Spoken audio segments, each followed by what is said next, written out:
우리나라 사법에 대한 다양한 이야기 논리적으로 해보겠습니다. 시선집중 연장방송 사법논담. 오해하지 마세요. 사법농단 아니고 사법논담이에요. 네, 사법논담을 꾸며주시는 두 분의 변호사와 함께합니다. 박지훈 변호사 모셨고요. 네, 안녕하세요. 박지훈입니다. 천하람 변호사 모셨습니다. 예, 안녕하십니까. 전남 순천에서 온 천하람입니다. 네. 날씨가 엄청 덥습니다. 건강 관리 잘하시기 바라고요, 두 분은. 네. 네.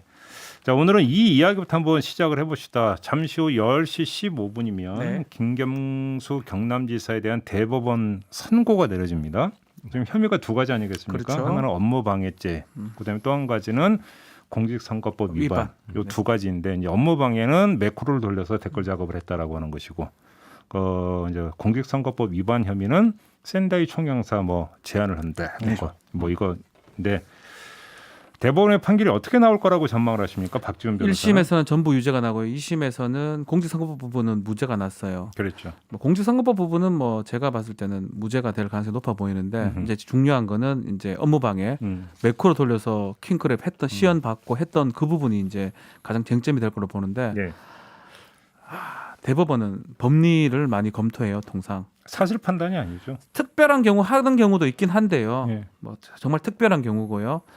사실 판단을 한다면 뭔가 달라질 파기환송이나 가능성도 있는데 이 법리 판단만 한다고 봤을 때는 법리라는 건 법률 판단의 법리라고 하는 게 2심에서 업무 방해 혐의를 인정을 했는데, 그렇죠. 그 인정하는 과정에서 법률 적용이 잘못됐다는 거 이런 것들이 그렇죠. 법리 법리를 판단이니까. 오해해서 이런 판결을 했는지 네. 안 했는지만 판단한다. 예, 그게 이제 원칙이기 때문에 안 하는 경우도 있어요. 더 사실 판단하는 경우도 있긴 한데 그렇다고 봤을 때는 쉽진 않다. 파기환송이나 2심 판결대로 갈 가능성이 있다. 쉽지 않다. 천하람 변호사는 어떻게 그렇게 전망하십니까? 전망합니다. 근데 방금 우리 박지훈 변호사님 말씀하신 게 맞는데 우리나라가 모든 분야에서 그렇듯이 예외가 너무 많아요. 진짜로 대법원이 사소한 사실관계, 그러니까 사실 인정의 오류다, 사실 인정을 잘못해서 법리 판단 적용을 잘못했다 이런 식으로 해가지고 굉장히 사실관계에 대해서 손을 대는 경우가 꽤 많거든요. 그래요? 예. 이게 물론 그래서 안 되고 사실 법률심인데 상고심이 약간 모르겠어요. 대법원에 계신 분들이 너무 지나치게 이렇게 손을 대시는 경우들이 있어서 꼭 나쁘다는 거는 아니고 그리고 이게 저도 정치적인 영향만 없었으면 좋겠다라는 생각이 있고, 지금 대법원 구성이 아무래도 조금 더 진보 성향의 대법관이 많다 이런 얘기들을 하는데 네.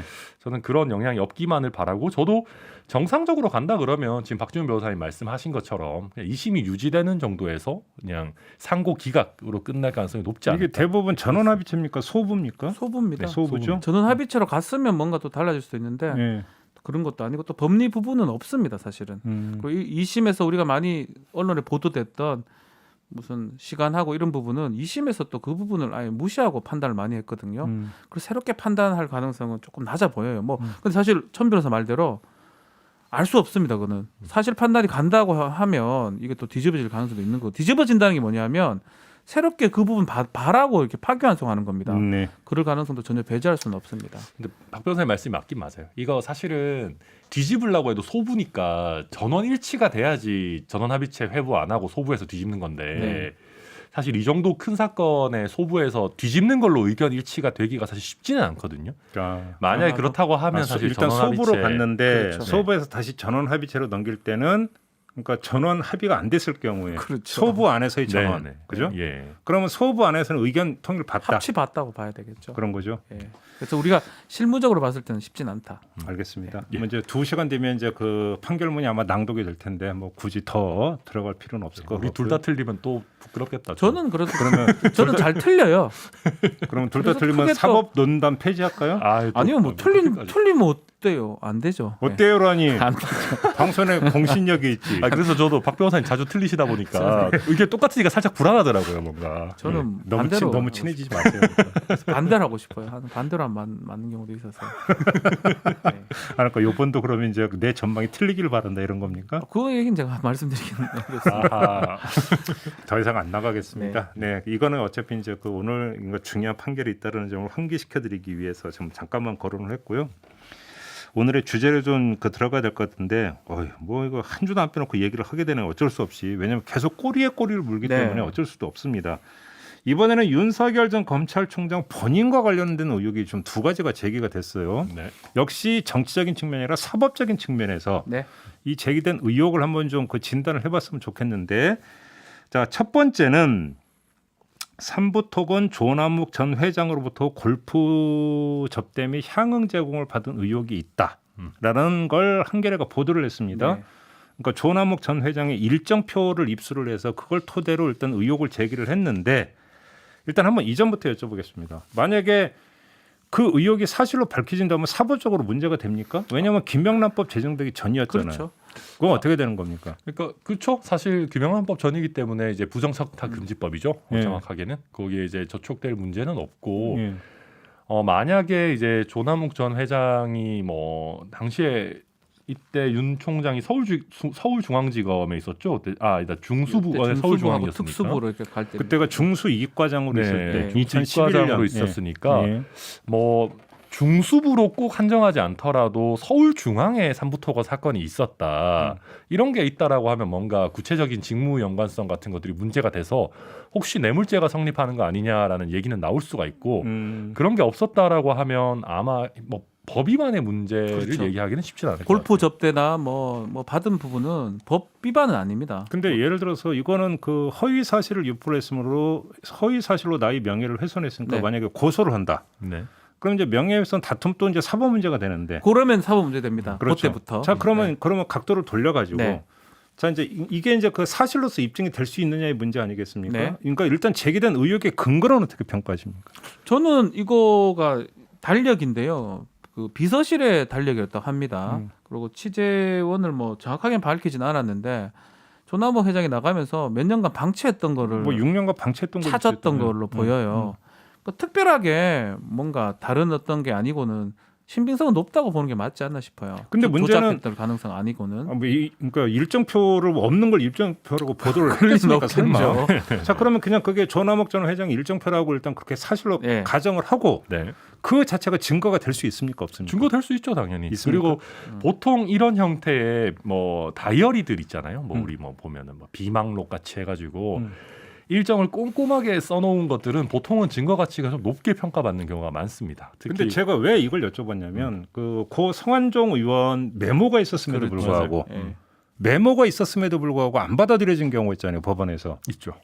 그러니까 이렇게 놓고 본다면 일정표라고 하는 것이 그러니까 결정적 증거가 될 수 있느냐라고. 뭐 그래서 한번 결정타라고 보긴 어렵지만 뭐 이제 더 플러스 알파가 있어야 돼요. 예를 그래요? 들어서 예. 이게 이제 뇌물죄라고 가정했을 때 공소시효도 넘어간 것 같은데 우리가 지금 뇌물죄 된다고 그냥 가정한다면 조남욱 회장 진술 좀 필요하고요. 맞아요. 이걸 작성한 비서가 있으면 그 진술도 필요하고 그 플러스 되면 확실한 증거가 될 수가 있는데 네. 요거 하나로는 뭐 100%라고 보긴 어렵죠. 왜냐하면 윤검이라는 게 뭐 다른 윤씨 검사들도 많기 때문에 그렇게 얘기할 수 있는 부분 때문에 좀 어렵지 않을까. 그러니까 보통 그리고 또 살아있는 사람이 써놓은 다이어리나 수첩이나 이런 거는 그 사람 방금 말씀하신 그렇죠. 것처럼 하긴 하죠. 그러니까 돌아가신 분 거면 어쩔 수 없으니까 이제 좀 신빙성을 더 높게 평가하는 경향도 있고 살아있는 사람이 쓴 거면 그 사람 불러다가 결국 신문해가지고 그 신문을 이끌어내는 단초로 쓰는 경우가 많고요. 그렇다고 해도 이것도 물론 독립적인 증거는 그렇죠. 됩니다. 그 예전에 성완종 씨 사건 때는 망자가 마지막에 쓴 거니까 신빙성이 높다라고 생각했던 적도 있어요. 맞아요. 네. 그래서 그런 식으로 결과론적으로는 얘기도 많이 증거는 했었어요. 인정받기는 어려웠었거든요. 그러니까요. 그래서 이제 그래서 뭐 자기 자필 메모가 있었는데도 그것이 결정적인 증거로 안 받아들여진 거죠. 그러니까 사실은 그 판단력이라는 거는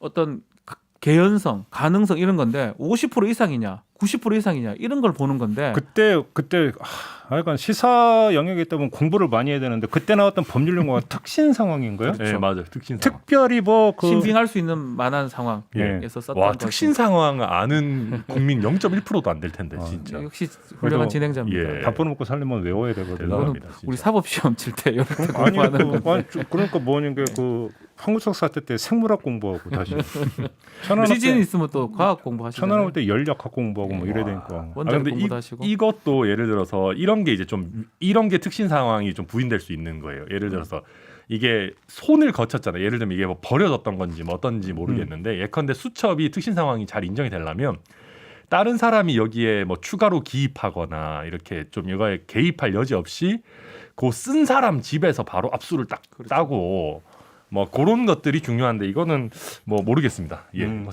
조작이 됐는지 이런 거는 뭐 봐야 되겠죠. 근데 두 번째 지금 윤석열 전 총장가 방어선을 쳤잖아요. 설령 내가 골프를 쳤더라도 나는 내 돈 내고 골프를 쳤다. 그렇죠. 내 돈 내산이었다. 그렇죠.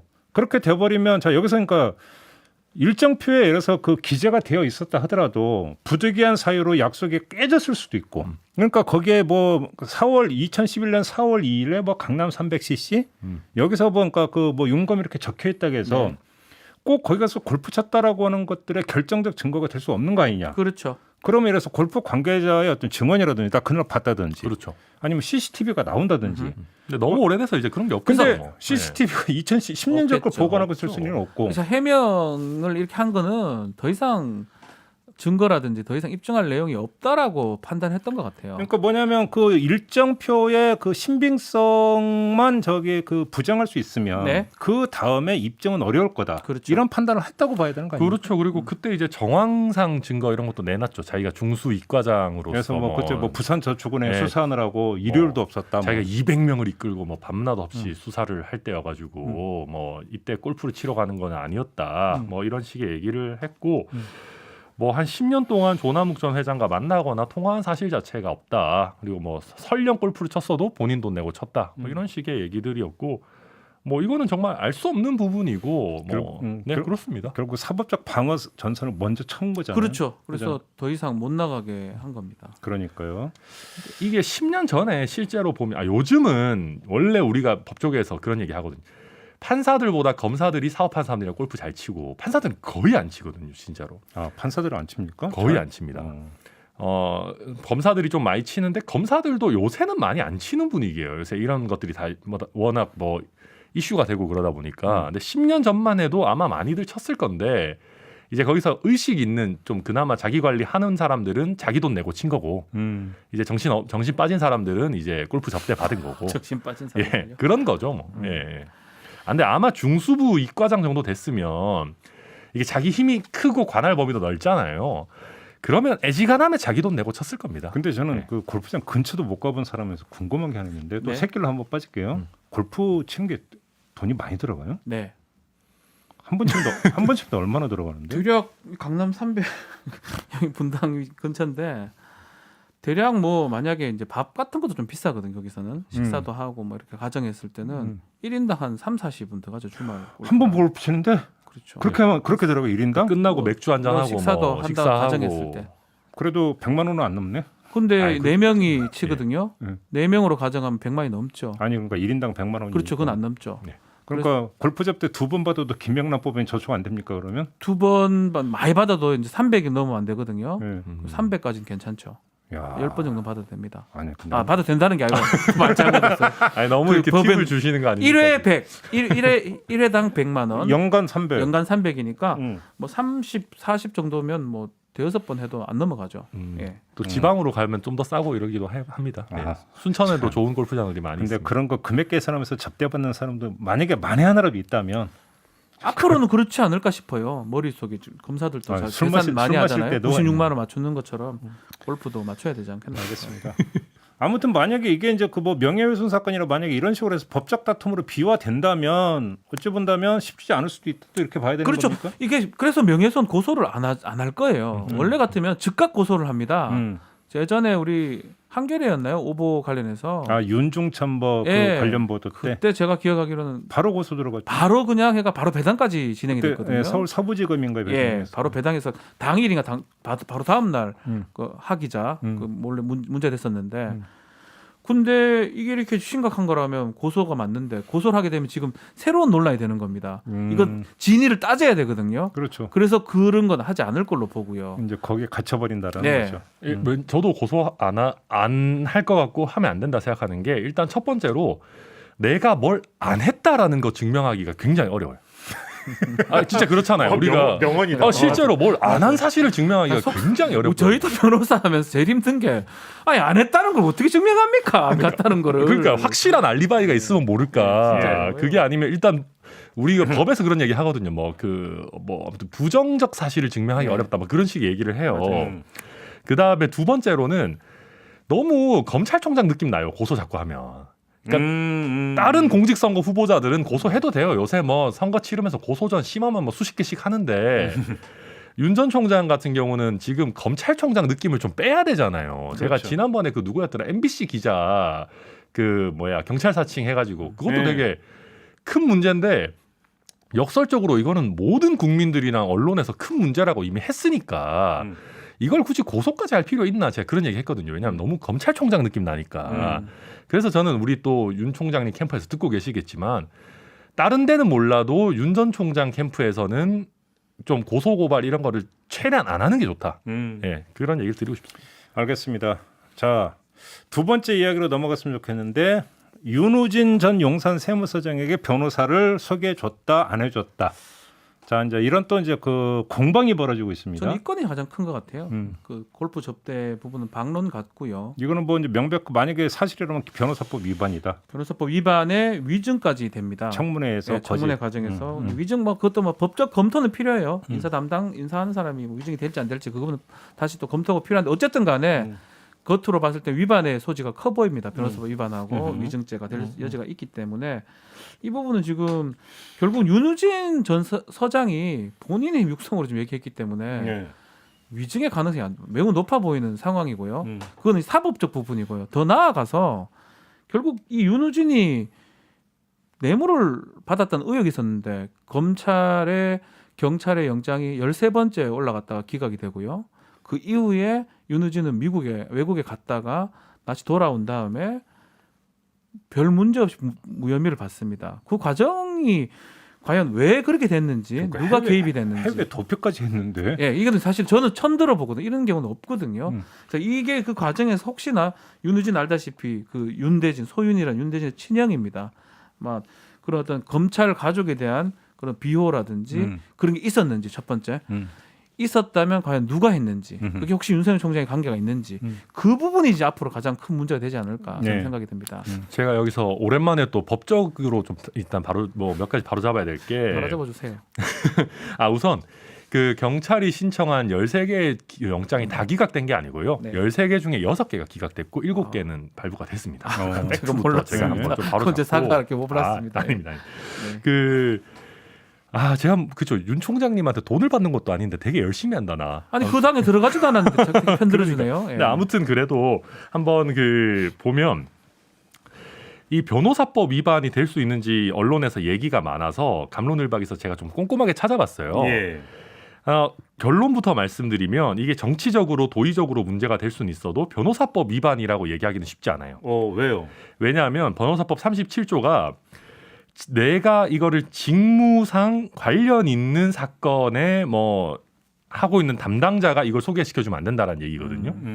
근데 직무상 관련이 어떤 경우에 있냐 하면 첫 번째 자기가 직접 하고 있는 사건 뭐 당연히 안 되는 거고 두 번째는 담당하고 있는 사건을 지휘 감독하는 사람 이면 안 된다는 거예요. 근데 이거를 제가 그때 당시 지휘 감독 관계를 보니까 당시에 사건이 이제 경찰에 있었잖아요. 기본적으로 경찰에서 내사하고 있었고 그 서울경찰청 광수대 그걸 지휘하는 거는 서울중앙지검 형사부예요.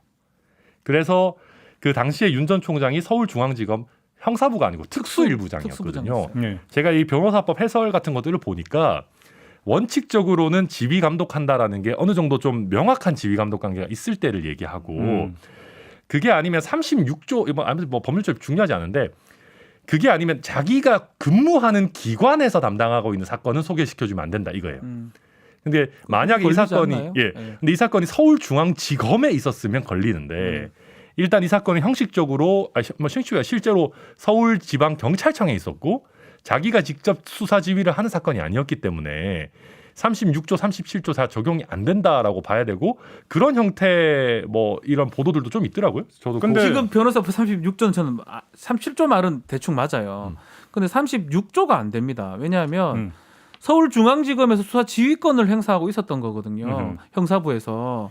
그런 상황에서 영장을 계속 받는 쪽이 서울중앙지검이었다면 그 옆에 있는 특수일부장도 같은 기관 내라고 봐야 되고 바로 변호사 그 점이- 소개해서는 안 되겠죠. 그러니까 그런 점에 제가 천하람 변호사께 그럼 한번 그 반문을 드려보고 싶은 게, 그럼 안 걸릴 거면 뭐로 그러면 부인을 합니까? 그냥 뭐 저기 친한 검사 그 형이라고 해서 속여줬다. 인지상정으로 이해하면 안 되냐 이런 식으로 가도 되잖아요. 일단 저처럼 뭐 변호사법을 잘 몰랐을 수도 있고요.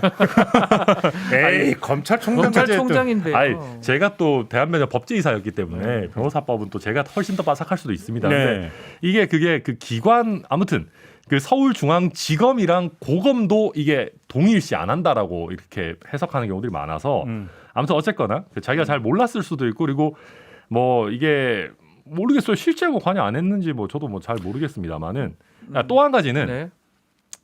아까 이제 그 인사청문회에서 위증이 될 수 있다라고 하셨는데 우리나라 인사청문회법 같은 경우는 증인의 경우에는 위증이 돼요. 그래요. 근데 후보자의 거짓말을 처벌하는 규정은 없어요. 아, 그래서 지금 그렇게 논란이 되나요? 된다는 예, 거예요. 예. 이거는 우리가 좀 한번 입법적으로 손을 봐야 되는 부분이 아닌가 하는 생각도 좀 듭니다. 증인이 그러니까 청문회 나와서 거짓말하고 선수한 위증이 증인을 되지만, 처벌하긴 하는데, 근데 그럼에도 불구하고 만약에 이제 문제가 됐다, 이게 확실히 이 위증이나 거짓말이 맞다고 되면 입건이 되거나 조사는 불가피한 부분이거든요. 알겠습니다. 그럼 다시 처음으로 돌아가서 천하람 네. 변호사 한번 여쭤보고 싶은 게, 이제 아무튼 그 윤우진 전 세무서장이 그 이야기를 했잖아요. 그건 네. 아주 강력한 증언이라고 볼 수 있는 겁니까? 어떻게 봅니까? 그럼요. 아무래도 사실 판단을 하는 데 당사자의 있어서. 얘기니까 굉장히 중요한 증언. 왜냐하면 두 버전을 얘기하잖아요. 그 자리에서. 네. 그렇기 때문에 질문 드리는 거거든요. 네. 그러니까 뭐 이남석 변호사가 뭐 그 윤석열이 그러니까 속여져서 연락드립니다라고 나한테 왔다라고 네. 하는 것도 있고, 그다음에 사실은 뭐 윤대진 동생이죠 했는데 뭐 그냥 내 이름 대라고 했다는 또 다른 이야기를 하기 때문에 지금 질문 드리는 건데, 네. 그러니까 두 버전 중에서 특히 이 부분에 강조점을 둬가지고 그러니까 결정적 증언이다 이렇게 이제 그 판정할 수 있는지 그걸 여쭤보는 거거든요. 두 가지 다 좀 양립도 될지 않을까. 큰 문제는 없을 것 같고, 가장 중요한 부분은 그렇게 들었다는 거거든요. 네. 이남석이 거짓말할 수도 있겠죠. 윤석열이라고 본인이 말해서. 아니 근데 그 사람이 윤석열을 그럼 팔았다라는 얘기가 아니 그럴 가능성이 있는 건데.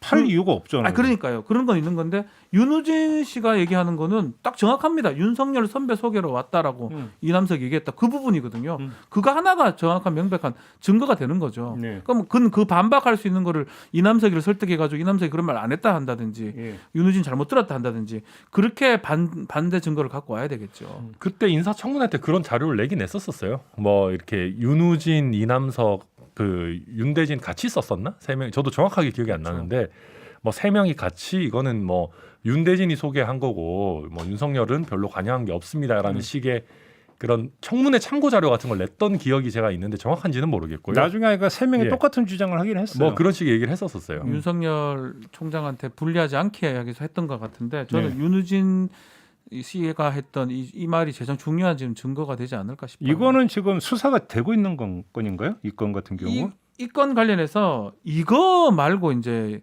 전체적으로 지금 조사가 진행 중, 감찰이 진행 중입니다 지금. 이거 수사하고 있을걸요? 이게 그 추미애 전 장관이 수사지휘권 발동해가지고 이거 윤우진 어떻게 된 건지 해라라고 해가지고 지금 지금 보니까 서울중앙 형사 13부 이런 쪽에서 수사하고 현재 있어요. 수사가- 시작은 감찰로 시작됐고요. 예. 수사가 진행이 되고 있으면 이번에 이제 그 뉴스타파가 공개한 영상이 사실 결정적인 어떤 증거로 작용을 상당히 한다면, 이거 말고 이걸 어떻게 증거가 그럼 아니라 알 수 수사가 있습니까? 오래 걸릴 이유도 별로 없을 거 아니에요. 아니 그냥 윤우진 씨 부르고 뭐 이런 거 하겠죠. 끝이죠. 그래서 윤우진 씨가 해가지고.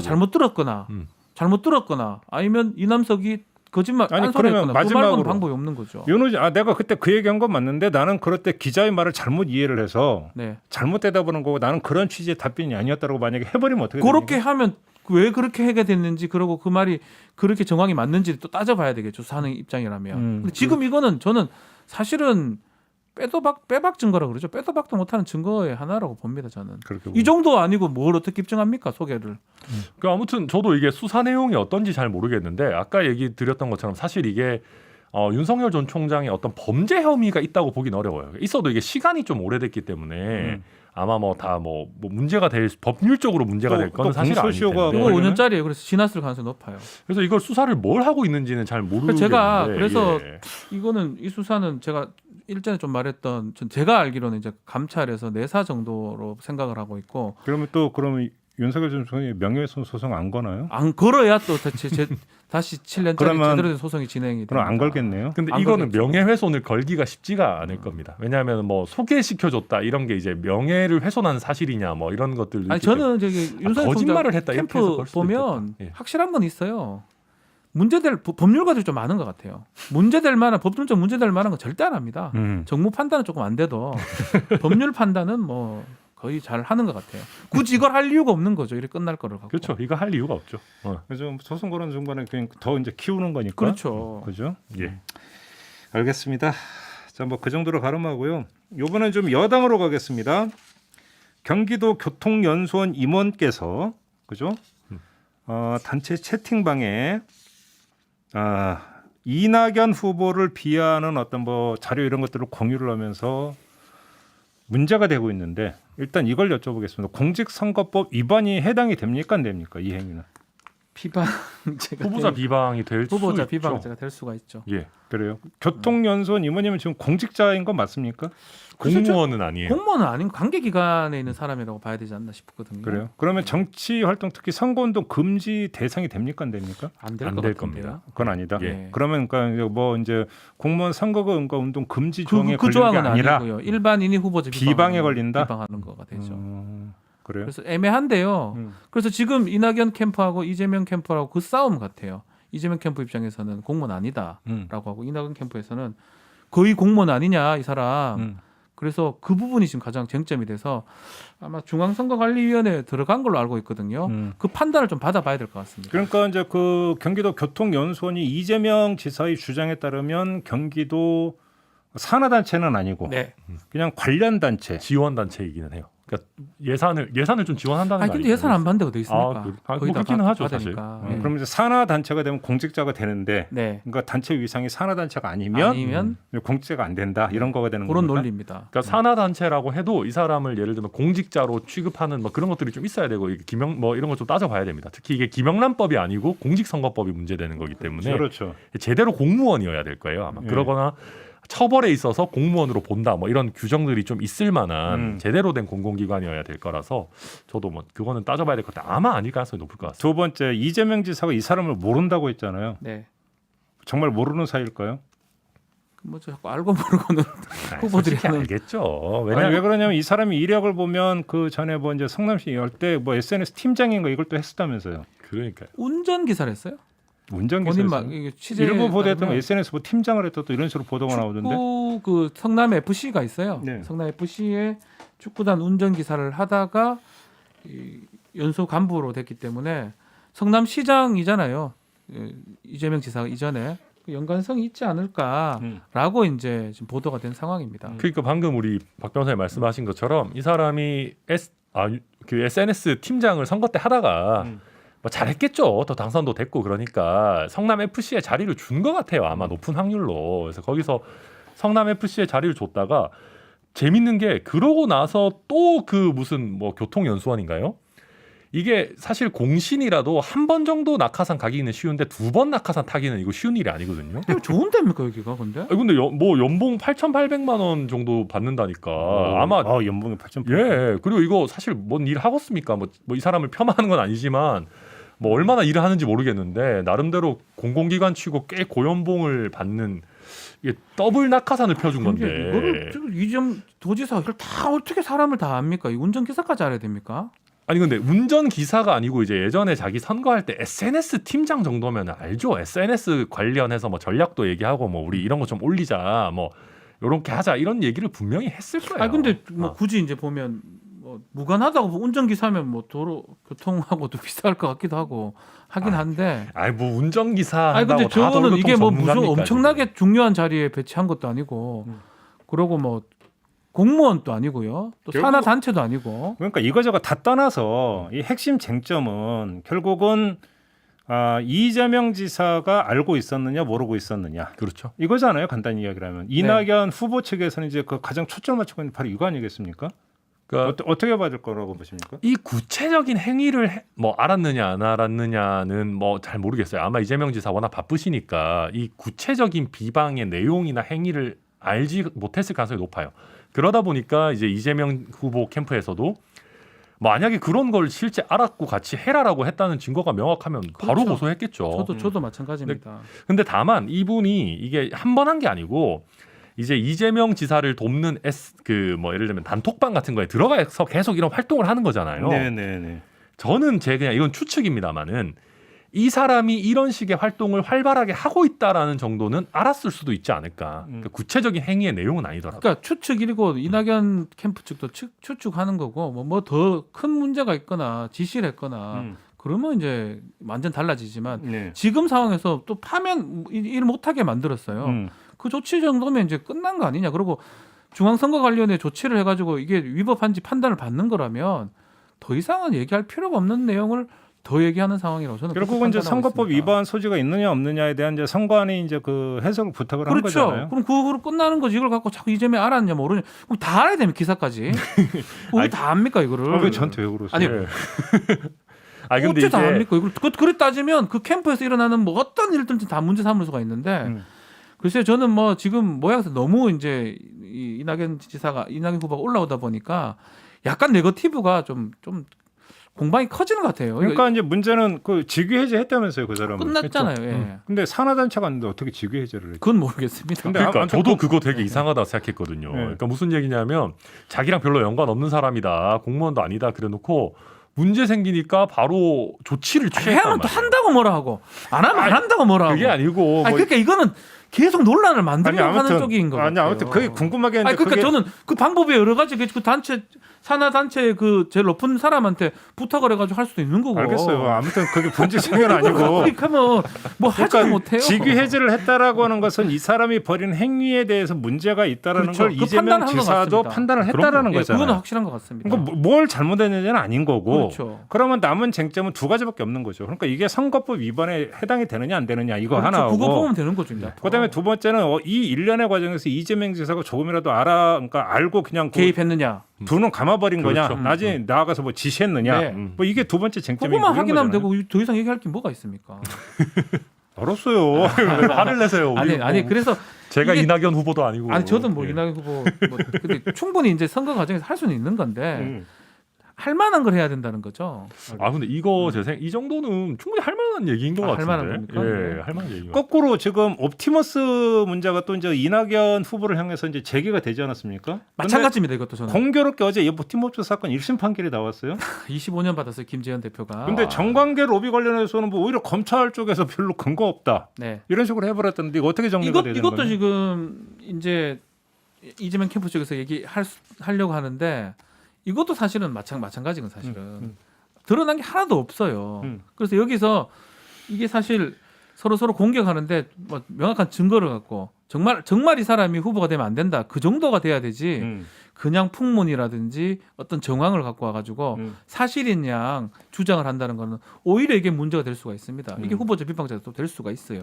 근데 이거는 저는 양쪽 다 충분히 할 만한 의혹 제기라고 보는데요. 제가 뭐 국민의힘 소속이라서 이게 뭐 팝콘 각이다 이런 것까지는 아니고 국민의힘이라서 이게 하길 바라는 것 같아요. 아니 또 이게 치열해야죠. 이게 또 그래야 또 그렇기 때문에 요새 민주당 후보님들의 지지율 총합이 오히려 오르잖아요. 이렇게 경선 흥행이 되니까.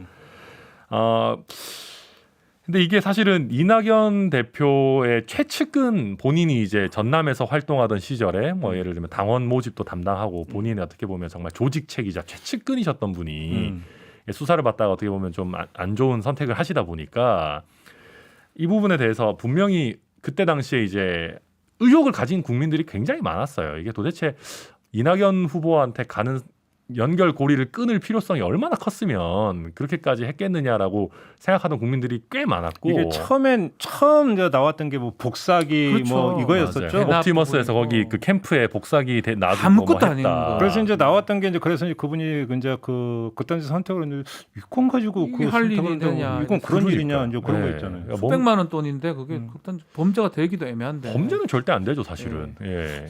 그래서 좀 애매하긴 애매한데 뭐 지금 그 김재현 옵티머스 25년 받으면서 사건들은 대략은 드러났어요. 그 뭐 돌려막기 했고 여러 사람들이 문제된 사람들이었는데 그게 지금 이낙연 후보의 뭐 측근 이 사람 포함은 안 돼 있거든요. 굳이 이걸 갖고 뭐 얘기를 계속 한다라는 거는 서로 제살 깎아 뭐 지금 옆에서 지금 국민의힘에서 얼마나 좋아합니까? 저 봐요. 아니 제가 또 얼마나 그렇게 많이 좋아했거든요. 조금 좋아했습니다. 사실은 조금. 예. 정말 중요하고 이 사람이 후보로서 절대 안 되는 상황이 생겼다면 당연히 같은 당이지만 공격을 해야 되지만 지금 두 쪽 다 마찬가지예요. 근데 애매한 얘기인데 그냥 계속 얘기를 하는 것 뿐이거든요. 근데 지금은 좀 전 자제할 필요가 있다 캠프가 쌍방 캠프가. 근데 이거는 아마 이재명 약간 또 우리가 정치 논담적으로 약간 넘어가자면은 이재명 후보 쪽에서 가만히 못 있을 겁니다. 왜냐하면은 지금 이낙연 후보가 치고 올라온 여러 이유 중에 하나가 안정감이거든요. 그러니까 예, 이재명 지사 뭐 약간 가격하게 뭐 바지 벗을까 뭐 그 박용진 후보한테도 뭐 네가 찾아봐라 뭐 이런 식으로 하니까 약간 엄중낙연이다 해가지고 조금 사람들이 이낙연 후보 좀 매력 없는 거 아니냐 하다가 안정감이 매력이다라는 식으로 좀 돌아선 분들이 많다 보니까 여기도 문제 많다. 우리가 얘기 안 해서 그렇지 지금까지 1위 후보라서 참고 있어서 그렇지 여기도 문제 많습니다 하고 이제 본격적으로 파 뒤집을 거예요. 그래서 뭐 그렇기 때문에 아마 이런 것들은 계속 시리즈가 이어질 거다. 저는 이렇게 전망을 해봅니다. 아까 이제 저희가 이제 송영길 민주당 대표하고 인터뷰를 했는데 그래서 선관위에 네거티브 기준을 좀 한번 마련해 보라. 뭐 이런 얘기를 했는데 이게 참 쉬운 얘기는 아닌데 제일 어렵습니다. 그게. 케이스 바이 케이스이기 때문에 맞습니다. 예. 아주 객관적 기준을 과연 마련할 수 있을까 싶은 생각이 좀 듭니다만 제가 볼 때는 그거보다는 지지율 추이가 더 큰 영향을 미치겠죠. 그렇죠. 그런 거 지지율 아니겠어요? 따라서 이낙연 후보가 안 올라오면 이거 얘기 안 합니다. 5%도 안 되면 예를 들어 지금 뭐하러 얘기합니까? 막 치고 올라오니까 불안하거든요. 불안하면 이제 캠프에서 뭐라도 깎아 먹어야 된다. 그래서 이걸 공격하는 거죠. 5%짜리들은 이거 아무 누구도 아무 언급 안 합니다. 근데 우리는 이제 사법 논담이니까 마지막으로 어차피 근데 옵티머스가 저렇게 이제 결론이 나와버리면 뭐 이래서 의혹을 제기했는데 사법적으로 뭐 더 들어갈 여지는 없는 거 아닙니까? 이거는 볼 거는 저는 하나 남아 있는 것 같아요. 어떤 게? 또 얘기하면 또 윤석열 좀 싫어할 것 같긴 한데 이거 청문회 과정에서 얘기됐던 부분인데요. 2번을 불기소를 합니다. 그 이전에 같은 사건이에요. 그때부터 문제가 됐기 때문에. 근데 결국은 무기징역이고 구형해가지고 25년 받았잖아요. 김재현 대표가. 아니 제가 여쭤보는 사부적 측면은 이낙연 후보와 관련된 없습니다. 지금 그러니까. 당장은요. 현재로서는 사실 없어요. 없고요. 더 그리고 또 들어갈 여지가 별로 없어요. 없잖아요. 아까 그 측근분 말씀하셨지만 그분은 이제 결론이 나오기 전에 그렇게 되셨기 때문에 사실 판결문이나 이런 데 등장할래야 등장할 수도 찾을 수도 없어요. 없고요. 네, 뭐 수사 계속될 수도 없고 아무튼 저도 이제 제가 저희 이제 이준석 대표 선출되던 저희 전당대회 때 제가 중앙당 선거관리위원이었거든요. 그래서 그 네거티브 기준 이런 게 얼마나 만들기가 불가능하냐면 후보들이 내가 하면 검증이고 그렇죠. 네가 하면 네거티브예요. 아니, 니네 내검 아니 말 그대로 내로남불의 전형 중의 전형이 그거예요. 검증이냐 네거티브냐 예. 이건데. 그러니까요. 내가 하면 검증이에요 다. 그래서 이거는 뭐 기준을 만들 수가 없을 겁니다. 그러니까요. 근데 옵티머스는 저는 앞으로도 봐야 될 게 왜 중간에 그렇게 불기소가 됐는지. 그게 이제 공수처 제7호 사건인 거죠. 예, 윤석열 공수처에서 총장은 뭐 뭔가 당시 얘기를 하겠죠. 중앙지검장 하면서 어떻게 좀 이해를 하고 있었던지. 근데 이제 오늘은 이제 부분은 결국은 알려질 것 이재명 대 이낙연 이 구도에서 옵티머스만 좀 여쭤봤기 때문에 네. 뭐 그런 상들은 뭐 거의 뭐 지금 사법적으로 더 들어갈 여지가 없다. 뭐 네, 이게 좀 두 없습니다. 번의 진단인 것 같고요. 네. 알겠습니다. 자 이렇게 마무리를 하도록 하고 자 오늘 사법논담 끝내겠습니다. 천하람 변호사, 박지훈 변호사 두 분과 함께했습니다. 고맙습니다. 감사합니다. 고맙습니다. 네, 저도 물러가고요. 내일 아침 다시 인사드리겠습니다. 고맙습니다.